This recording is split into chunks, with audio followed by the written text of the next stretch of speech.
Good evening and good morning, depending on where you're watching us from. It's almost midnight here on the West Coast in Vancouver, British Columbia.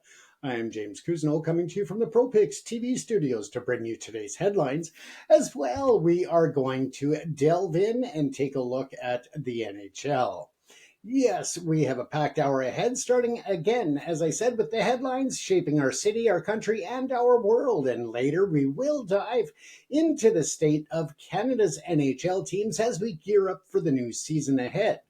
Now, the central theme today is the immense pressure on the Canadian economy, a pressure cooker environment being felt by everyone from the grocery stores right through to the Premier's office in BC and Parliament Hill in Ottawa.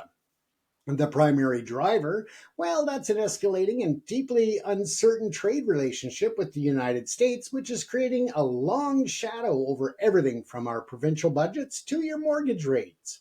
Well, let's get to that. But first, a quick thank you to our sponsor for making today's show possible. If you're planning a move, whether it's across town or across the province, check out Carey Movers Limited. They handle everything from local moves in the Metro Vancouver and the Fraser Valley to long distance relocations for homes and offices throughout Western Canada. You can get an online quote at www.careymovers.com. That's www.careymovers.com. Thanks again for their sponsorship of today's episode. Now, let's take a look at the local ledger. Yes, BC is at a crossroads. Here in British Columbia, the provincial government is in full defense mode against what it calls unjustified U.S. tariffs imposed by the Trump administration on key Canadian industries. Those include industries such as steel, aluminum, and our vital softwood lumber sector. This isn't just political posturing. The government has enacted the Economic Stabilization Act, which is a tariff response and a piece of legislation that restricts provincial governments from procurement from U.S. suppliers. This has also led to the cancellation of all non-essential government travel to the United States. This is a province battening down the hatches for what looks like a prolonged economic storm. The financial impact is stark. The province's budget to 2025 forecasts a staggering $10.9 billion deficit for this 25-26 fiscal year, a figure made all more precarious by the trade uncertainty. The government's own analysts warn that these tariffs could cost tens of thousands of BC jobs by 2028 and shave billions off of our economic activity. This pressure is also being felt directly by local businesses. A recent report on downtown Vancouver's retail sector highlights the new tariffs are expected to squeeze margins by increasing wholesale costs. It will also complicate supply chains. This comes on top of already immense pressures, including lease costs that have increased by 70%, plus property tax burdens that have surged by 133%. Now, this creates a vicious cycle of fiscal pressure for the province. The tariffs are eroding the government's revenue base, forcing it to run these massive deficits. Yet, at the same time, public pressure demands more spending on top of the two issues for British Columbians. Two big ones, of course, being housing affordability and healthcare. To meet these demands, the government has committed to major capital spending, including $15.5 billion for healthcare projects and an increase to the rental assistance supplement. To cover the gap between falling revenues and these necessary high spending levels, the provincial debt is projected to soar by nearly $69 billion over the next 3 years. This effectively offloads today's problems onto future generations, a structural weakness where an external political issue is directly compromising the province's ability to solve its most pressing internal social challenges. Now, on the housing front, the Metro Vancouver market is in a state of adjustment, a market of contradictions. The consensus is that a combination of trade uncertainty, slower population growth, and interest rates that remain high relative to the last decade is cooling the market. We're seeing more inventory on the market than we have in years, giving buyers a slight edge they haven't had in a very long time. However, there is a silver lining on the horizon for developers and potential buyers. The Bank of Canada is expected to continue easing its monetary policy, with forecasts predicting interest rates could decline by up to 200 basis points by the end of 2025. This shift could bring sideline buyers back to the market and make long term development projects that didn't pencil out over the last couple of years financially feasible once again. Now, despite this cooling trend, affordability remains the defining issue. A household earning a median income in Metro Vancouver can only afford a mortgage of around $300,000. That's a huge problem when the benchmark price for a condominium is over that at $680,000. This enormous gap fuels the intense demand for rental and affordable housing, especially along the transit corridors. This is creating a tale of two markets in Vancouver. On one hand, the broad market for existing single family homes and standard condos is stabilizing, creating a buyer's market feel. On the other hand, the future market, driven by development and public policy, is poised for a resurgence. The combination of expected interest rate cuts, massive government investment in transit, and the provincial upzoning policies creates a powerful incentive for developers to build new multifamily and transit-oriented housing. The difficult truth is that this new supply will take years to come online, doing very little to solve the immediate affordability crisis for the average family today. Now, a major story fueling that future development is the massive investment in public transit. TransLink's 2025 investment plan, approved back in April, will fund the largest increase in bus service since 2018. This is a direct response to the explosive population growth south of the Fraser River. Ridership in Surrey and Langley is surging, and some of the region's most overcrowded bus routes are located in Surrey. The city is currently developing a new transportation plan to cope with a population that is expected to hit 1 million people in the next 20 years. The crown jewel of this expansion is the 16-kilometer Surrey-Langley SkyTrain project. It will extend the Expo line primarily along Fraser Highway all the way to Langley City Centre, adding 8 new stops. The project is funded in part by the province's massive $15.9 billion capital investment in transportation and is expected to be in service by late 2029. Now, looking at the national pulse, we're shifting to the national stage. Canada is just a few months past a pivotal federal election. The vote on April 28th saw Mark Carney lead the Liberals to a third consecutive minority government, winning only 169 seats. But that was just 3 short of a majority. This was a stunning reversal of fortune. For much of the preceding year, polls had been projecting a landslide victory for Pierre Poilievre's Conservatives. The game changer, it turns out, was the escalating trade dispute with the United States. Now, polling from YouGov conducted after the election is crystal clear on this point. For 36% of Liberal voters, US-Canada relations was the single most important issue, dwarfing the economy and healthcare. In stark contrast, the top issue for Conservative voters was the budget and taxes. In essence, the 2025 federal election became a referendum on which leader was best equipped to stand up to Donald Trump. Now, the result has reshaped the political landscape. Both Conservative leader Pierre Poilievre and NDP leader Jagmeet Singh lost their own seats in the election. The NDP also lost its recognized party status in the House of Commons. Now, this is, of course, a significant blow to its influence and its funding. Pierre Poilievre is currently seeking to return to Parliament via a by-election in the safe Alberta riding of Battle River Crowfoot, which is scheduled for August the 18th. We will, of course, be reporting on that and keep you updated as that date draws closer. Now, this outcome has left Prime Minister Carney's government with a mandate, but it's an incredibly narrow and fragile one. He was elected not on broad domestic platform, but on the specific premise that he could manage the relationship with the United States. This gives him political capital on that one file, but very little on others.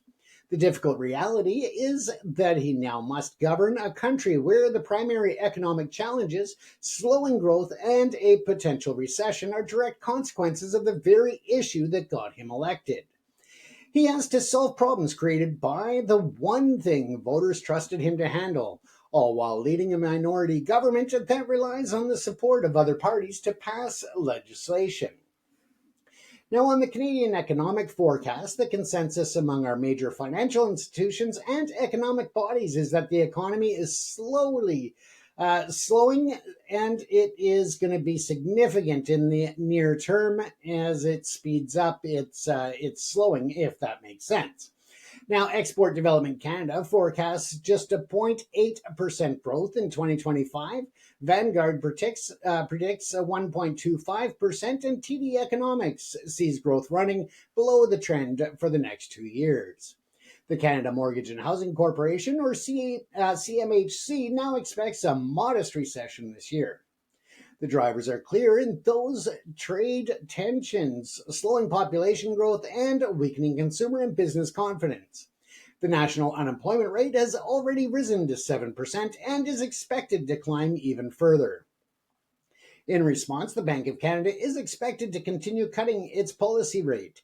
TD Securities expects the rate to fall to 2.25% by the middle of this year, and Vanguard sees it ending 2025 at the same level. This monetary easing is intended to stimulate a flagging economy.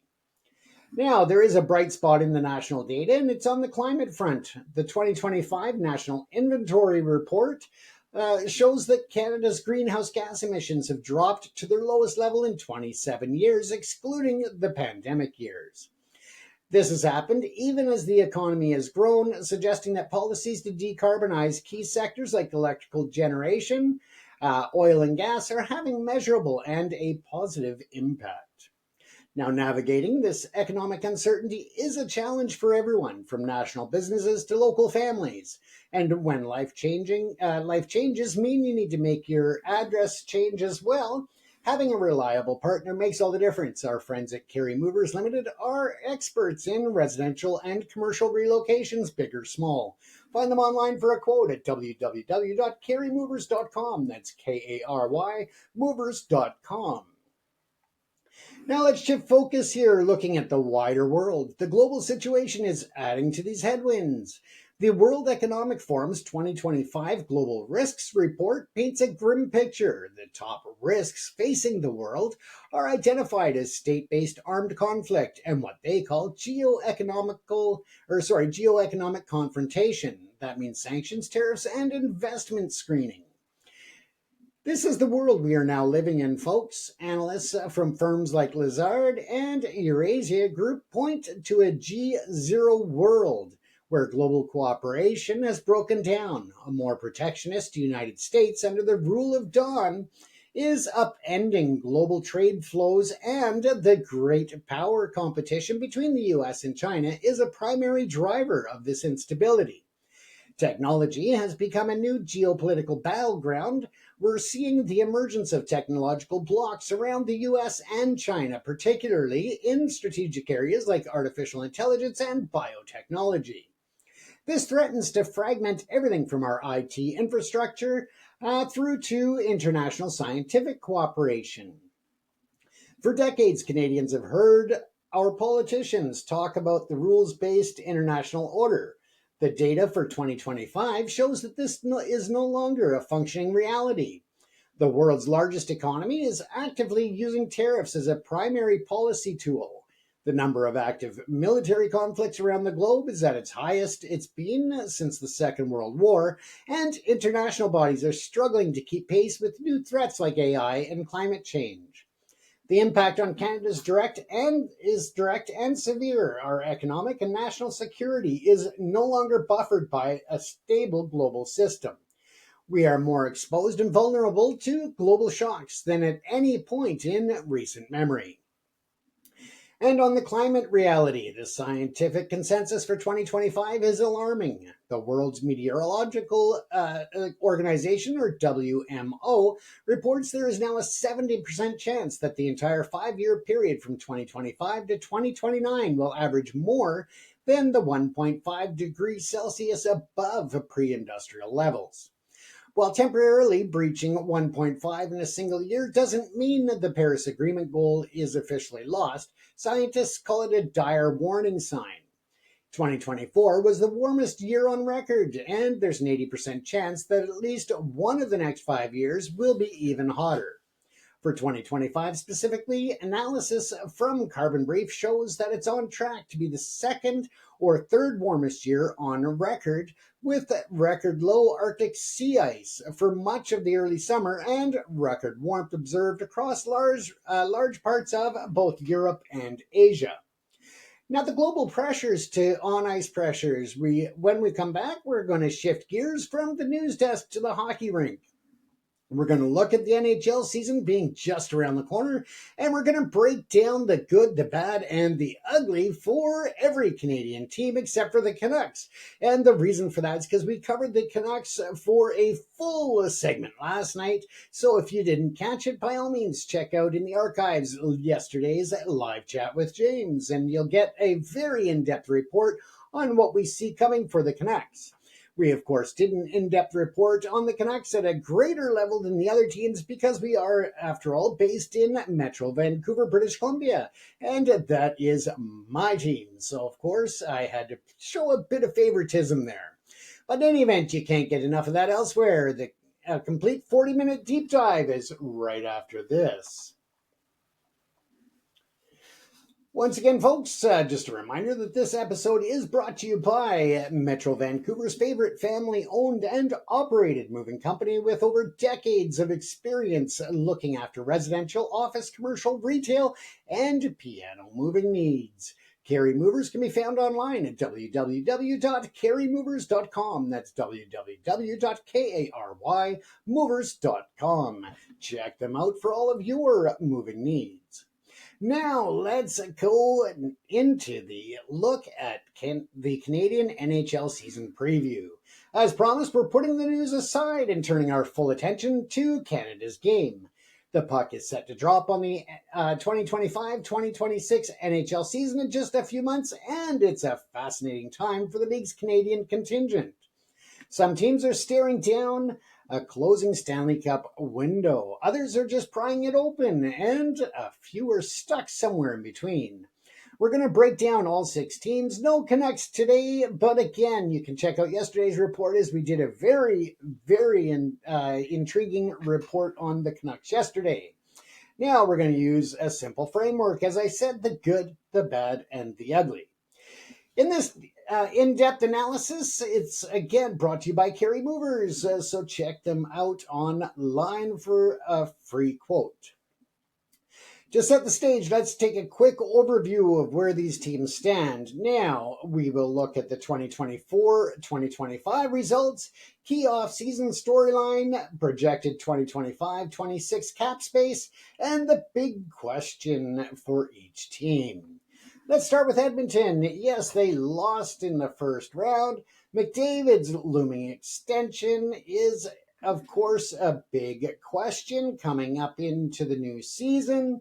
And let's take a look where they are in the projected cap space, and that is about $226,000. Can they afford to keep a competitive team around their superstars? We'll have to watch and see. That is the big question. Now in Calgary, of course, they missed the playoffs in the 24-25 season. The rise of goalie Dustin Wolf is a off-season storyline, and the projected cap space is about $15.2 million. Now, the big question is, can hard work and goaltending overcome a lack of elite scoring? That is what we see in Calgary. Now, in terms of Winnipeg, again, they lost the first round, and whether or not there is going to be life after Nikolaj Ehlers, we'll have to watch and see.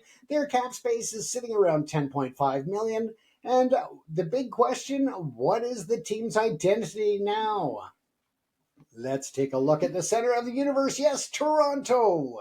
They lost in the second round. Life after Mitch Marner is, of course, something that's been top of mind for Toronto Maple Leaf fans and actually the league when they've looked at that team. Their cap space is sitting around $25.7 million. And the big question is, how do they replace a superstar and get tougher at the same time?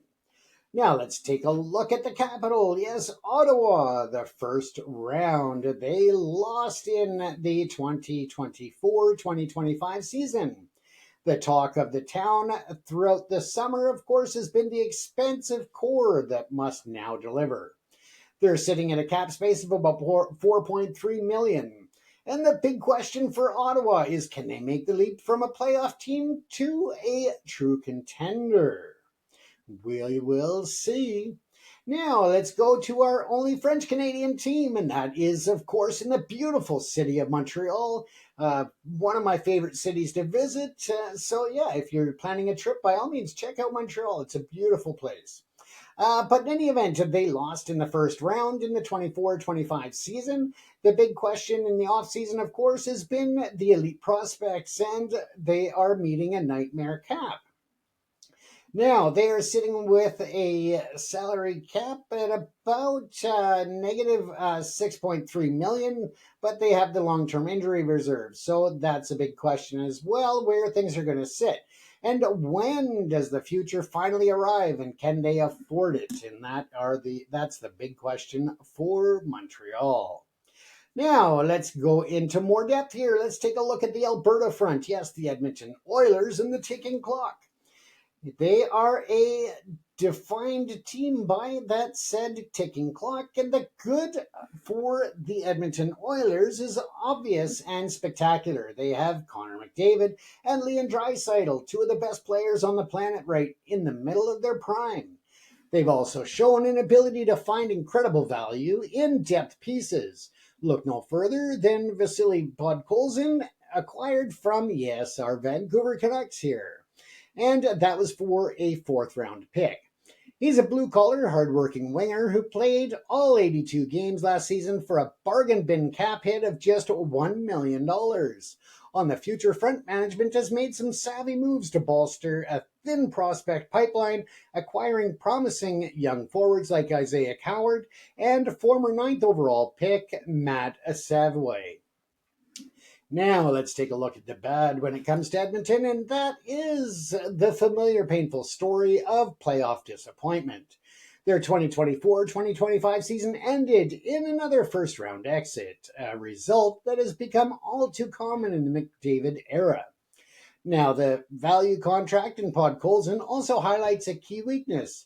Despite his work ethic and playing the majority of the season alongside Draisaitl, he provided minimal offense, scoring just 8 goals. This points to a persistent lack of scoring depth beyond the two superstars. The team's strategy to fix this appears to be doubling down on what they already do best. Reports suggest they are still in the market for another top 6 forward rather than addressing the long-standing fan concerns about their defense and goaltending. Now let's take a look at the ugly for Edmonton.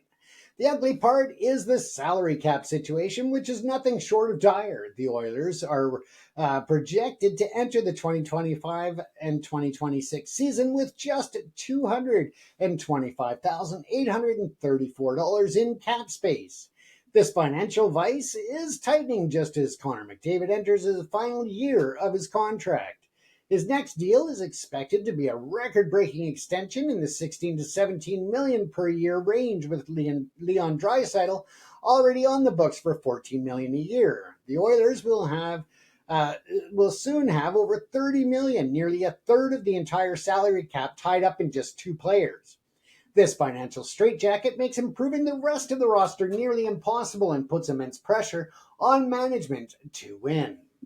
Now, before the cap crunch inevitably forces a dismantling of the supporting cast, of course, it is hoped that we will see that return to the superstar status or to reach capabilities by all players on the Oilers for the upcoming season. Now, the Oilers management is making a calculated but extremely risky bet. By focusing on adding even more offense to a team that's already boasting 2 generational talents, they are betting they can simply outscore their defensive deficiencies. This strategy has failed them repeatedly in the playoffs. With the cap wall looming, this feels like a last dance scenario where they are pushing all their chips in on their established identity, for better or for worse, because they simply lack the financial flexibility to do anything else. Now let's go in depth with the Flames. Yes, the Calgary Flames, all heart and not enough finish. That is what they're saying. And staying in Alberta, of course, so we will take a look at the good first of the Calgary Flames. Now, this team was the definition of an overachiever last season. Projected by many to be a bottom feeder, they fought for a playoff spot right up until the very end, finishing with an impressive 96 points. Their identity is built on a foundation of relentless hard work under head coach Ryan Huska and a cohesive team, a team first mentality that is genuinely fun to watch. The undisputed star of the show is, of course, 24-year-old goaltender Dustin Wolf. He had a phenomenal rookie season, finishing second in Calder Trophy voting, and is the foundation of the team's success. Management has also shown confidence in their young core, signing winger Matt Coronado to a 7-year, $45.5 million extension after a solid 24-goal season. Now let's take a look at the bad. Yes, the bad is a single glaring weakness. Their offense was, to put it bluntly, pitiful. The Flames ranked 27th in the entire league in goals for, a flaw that ultimately cost them that playoff spot. The midseason acquisitions of forwards Joel Farabee and Morgan Frost from Philadelphia did little to move that needle offensively, with both struggling to find their footing after the trade. Without the star goalie, they would have been in the league's basement, where some had predicted them to be. Now let's take a look at the ugly. Yes, the ugly truth for the Flames is that they finished in the worst possible position in the standings, and they referred to that as no man's land. They were just good enough to miss out on a high-end top 10 draft pick, but not good enough to actually make the playoffs. This makes it incredibly difficult to add the elite, game-breaking talent they so desperately need. They have a healthy amount of cap space, projected at around $15.2 million, but this year's unrestricted free agent market is considered weak, and they lack the superstar draw to attract top talent. Their success is precariously balanced on the shoulders of their young goalie, which is a huge burden for a player entering just his second full season in the league. The 2024-2025 season was a feel-good story, but the question is whether it was sustainable. Their success was driven by an intangible work ethic and a single potentially volatile element in a rookie goalie on a hot streak. The underlying data shows a team with a fatal flaw in its bottom-tier offense, without a significant and frankly unlikely infusion of scoring talent. They are asking their goalie to be nearly perfect every single night just to stay competitive. This is a recipe for regression, not progression. Now, let's take a look at the Eastern Power Corridor. Yes, we'll start with the Toronto Maple Leafs in the post-Marner era. Yes, that will begin. Now, moving east, of course, as I said, we're landing in Toronto. The good for Toronto without Mitch Marner, of course. The Leafs' biggest strength is now in net, the goaltending tandem of Anthony Stolarz and Joseph Woll. It was outstanding last season, giving Toronto the fourth best team save percentage in the entire NHL, their highest ranking in that category since 1995. They still possess elite top-end talent in Austin Matthews and William Nylander.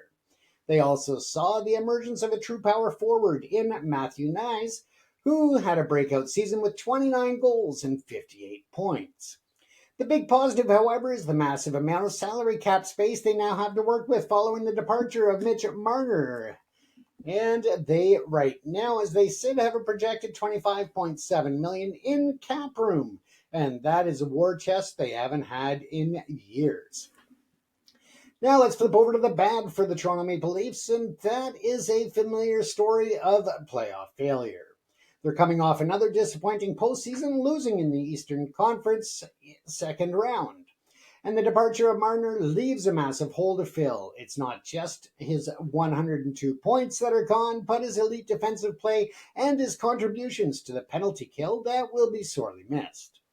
Now let's move on to the Toronto Maple Leafs and the ugly part. Yes, the ugly part is how they plan to fill that hole. General Manager Brad Treveling is trying to retool the team on the fly, explicitly stating that he's hunting for dogs to build more competitive, grittier team that can succeed in the playoffs. The problem is he's attempting a transformation in a notoriously weak, unrestricted free agent market. The top targets being linked to the Leafs were aged veterans like 37-year-old Brad Marchand and 40-year-old Corey Perry. This is an incredibly risky strategy. They are spending their newfound cap space not on a superstar replacement, but on character and grit, hoping that the sum of the new parts can be greater than the massive hole left by Marner. Now, this represents a fundamental and perhaps panicked shift in team building philosophy, and it's happening while their best player, Austin Matthews, has just 3 years remaining on his contract. The pressure to get this right is immense. The Marner situation has forced a full-blown identity crisis in Toronto. For years, their philosophy was to load up on elite skill. That failed in the playoffs. Now, they are pivoting hard towards grit and competitiveness. This isn't just a roster shuffle, it is a complete repudiation of their previous era. The risk is that they are attempting this difficult transition on an aging core and no guarantee that the available free agents can provide the desired impact, potentially wasting another year of Austin Matthews' prime production years. Now, let's take a look at the Ottawa Senators and the price of graduation. Yes, just down the highway, the Ottawa Senators are facing a different kind of pressure, and that's, as I said, the price of graduation.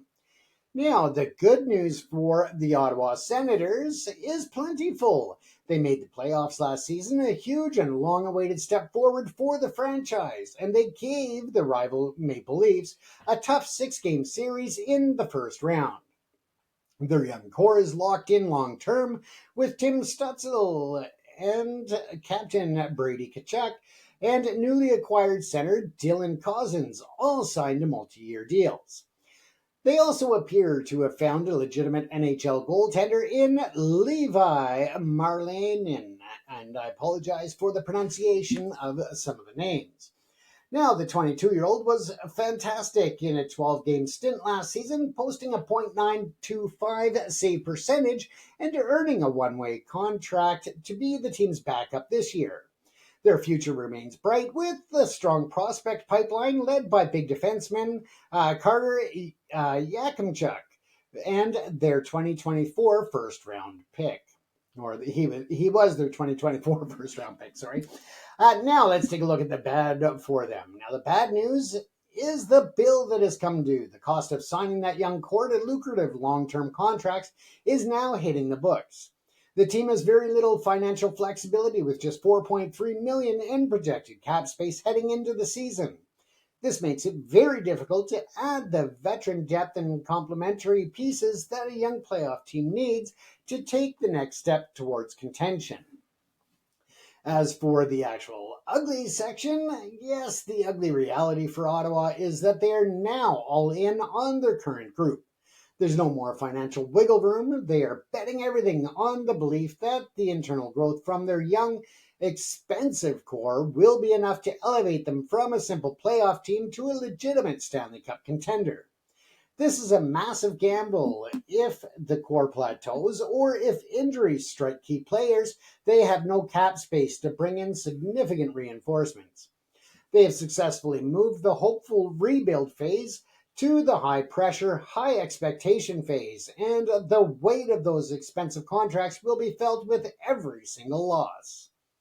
The Senators have successfully navigated to rebuild, but they now face the hardest part of the journey, going from a good team to a great one. The very contracts that secured their talented young core are now the primary obstacle to building a deep championship-caliber roster. They've paid for potential, and now that potential must be realized or they risk becoming stuck as a perennial first round exit team with an immovable and expensive payroll. Now, just again for our sponsor, folks, whether you're moving into your first apartment or relocating a multi floor office facility, the process can be stressful. Let the pros handle it. Yes, Carey Movers Limited offers professional moving services across Metro Vancouver, the Fraser Valley, and all of Western Canada for long distance moves. Get your free quote online at careymovers.com. That's www.karymovers.com. Now let's take a look at the rebuilders and the retoolers. Yes, the Montreal Canadiens, the paradox of pain and promise.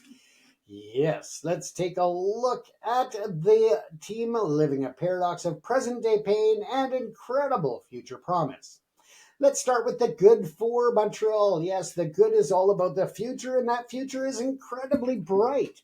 The Canadiens' prospect pool is inarguably the best in the entire NHL, headlined by Russian superstar prospect Ivan Demidov, who already gave fans a glimpse of his talent late last season.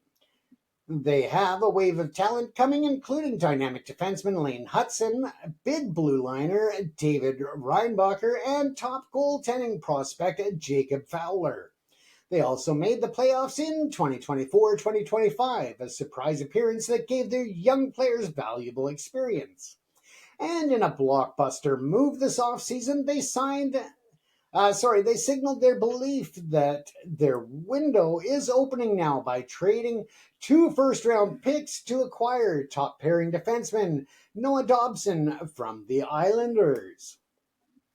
Now, let's look at the bad. Yes, the bad is the present-day roster, which remains deeply flawed. The Canadiens backed into the playoffs last season with a negative goal differential and were quickly and easily dispatched by the Washington Capitals in the first round. Key management decisions like the choice to replace the traded Sean Monahan internally with Kirby Dach, I apologize again for the pronunciation, but that backfired badly, leaving a massive hole at the second line center position that was never adequately filled. Now let's move to the ugly. Yes, the ugly part is their salary cap situation, which is a complete and utter disaster. The Canadiens are projected to be $6.3 million over the cap before the season even starts. This is largely due to Carey Price's $10.5 million cap hit, which will be placed on long-term injury reserve in the final year of Patrick Lane's $8.7 million contract.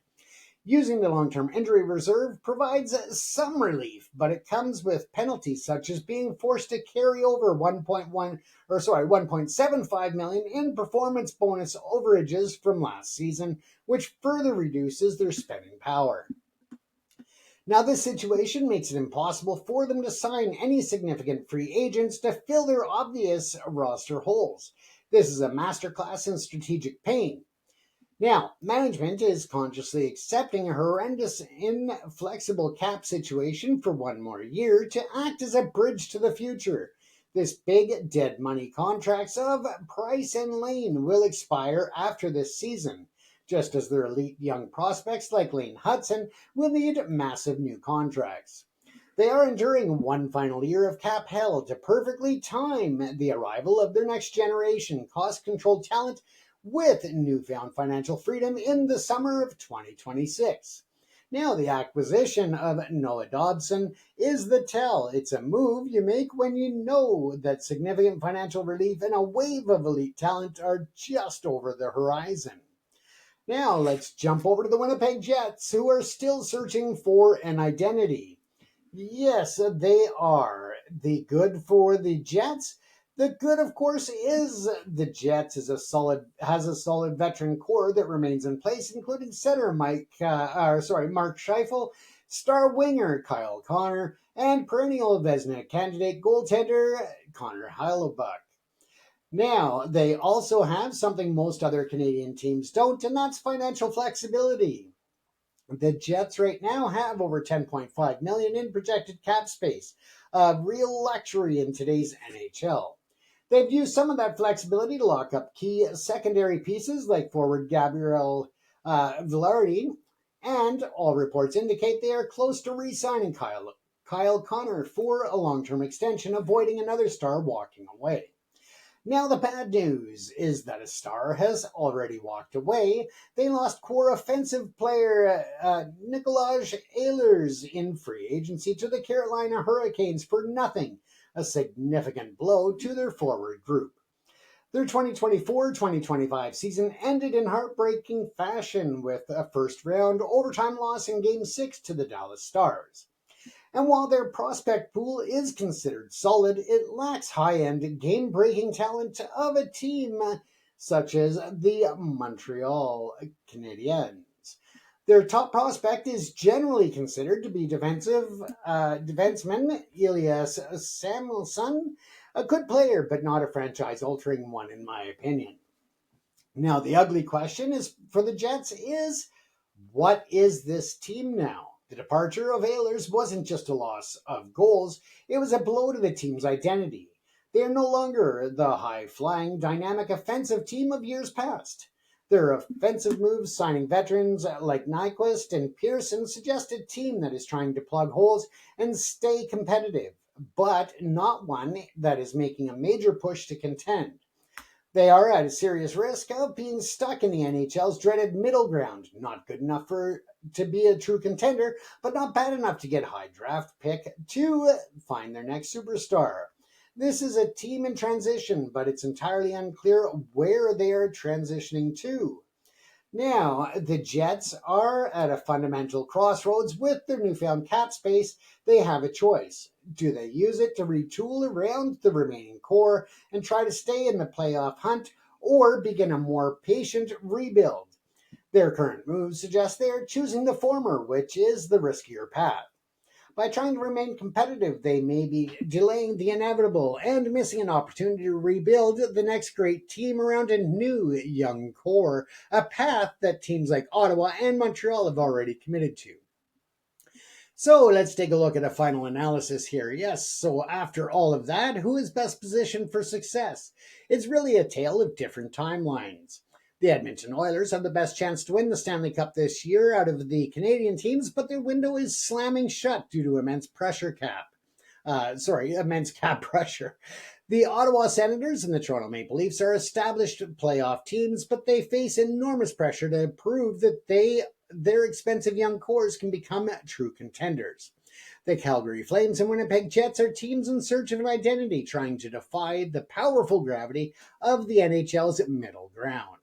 And then there's Montreal, a team with a disastrous present-day roster, but perhaps the brightest long-term future of all the Canadian teams. It's going to be a fascinating season for all of them, and especially for us fans as we watch as the season draws closer. And that's our show for today, folks. A huge thank you to our sponsor again, Carry Movers Limited, for local moves in Metro Vancouver and the Fraser Valley, or long-distance residential and commercial relocations in Western Canada. To get your online quote, visit them at carrymovers.com. That's K-A-R-Y movers.com. Their support makes this deep dive possible. I'm James Cousineau. Thank you for joining me on ProPix TV's live chat with James, and we look forward to seeing you again tomorrow night. Don't forget that you can interact with the program. We do enjoy your comments, and we encourage you to leave comments in the comment section so that this way we can address them on the next episode. We are moving to a transition as well, where we're going to add WhatsApp to the live show so you can make your calls via cell phone or, of course, via WhatsApp, so you'll be able to interact live with the program more than just in the chat message box. Once again, you've been watching Live Chat with James. I'm James Cousineau, coming to you from Metro Vancouver, British Columbia, and the ProPix TV studios. Take care, everyone. Stay safe.